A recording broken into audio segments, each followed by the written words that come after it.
Welcome to your Snowflake Instant Data Stories. Let me give you a quick tour of the product so you get to know the basics to use your new companion. Here is your homepage. A homepage includes summarized data stories and tiles, so you get key insights in the blink of an eye.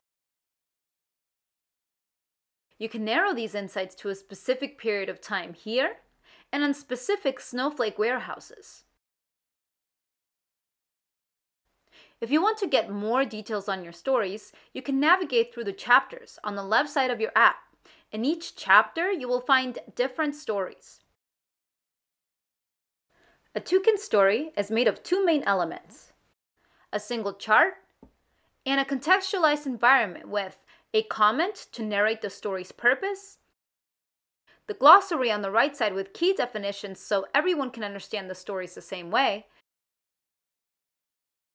collaborative features like annotate and share the stories, and the comments section where you will be able to have live discussions with your team. You want to share the fun? You can invite your colleagues to access your instant data stories, send the instant data stories in a PDF format, and even use the presentation mode to display your stories live for a more interactive meeting experience. Now go ahead and let's get started.